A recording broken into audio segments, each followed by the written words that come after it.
type of online fraud emanating from scam sweatshops in Southeast Asia is facing its first major crackdown. Cambodian authorities have stepped up raids on compounds alleged to house workers engaging in online fraud, seizing computers, phones, and electric shock batons, and freeing thousands of involuntary workers. The moves are likely to disrupt, perhaps only temporarily, the lucrative global scam known as pig butchering, named for its analogy to a farmer fattening up a hog before slaughtering it. The fraud relies on convincing people to deposit more and more money into fake online platforms controlled by swindlers.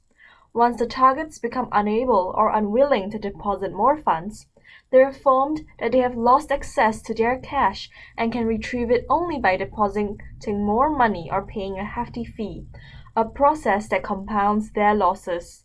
As ProPublica reported in a September 13 investigation, pig butchering scams have been fueled by human trafficking.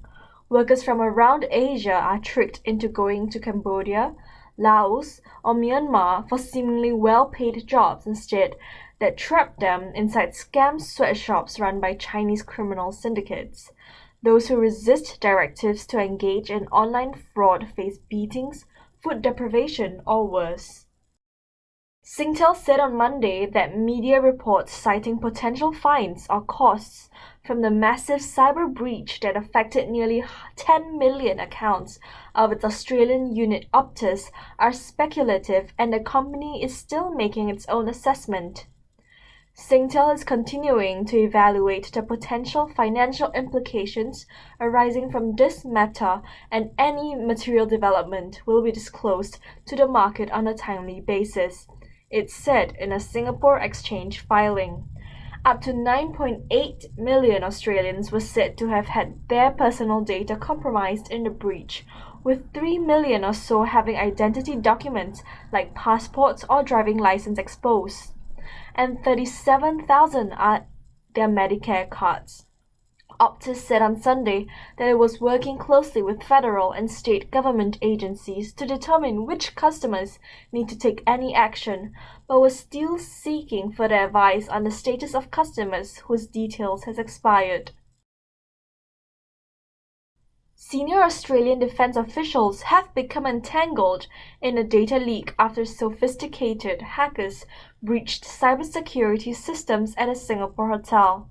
In June, Marles, senior ADF officers, and Defence Department officials attended the Shangri-La Dialogue Regional Security Conference, held in a Singapore hotel with the same name. They said the Defence Department was working with the company to understand the impact on Australian defence attendees at the Shangri-La Dialogue. Defence will work with any impacted personnel to minimise potential risks that could arise from this breach, the spokesperson said. The Shangri-La Group has insisted some general gas information may have been accessed during the cyber hack, but sensitive information related to identification documents and personal details were fully encrypted. Experts will share experience in cybersecurity in the banking and financial sector during an exercise slated for October 11.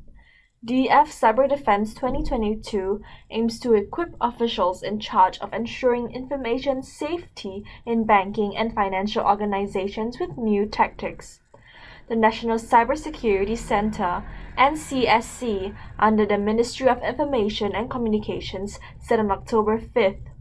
The organizers said more than 50 banks and financial organizations have registered to participate in the exercise, with 200 cyber experts.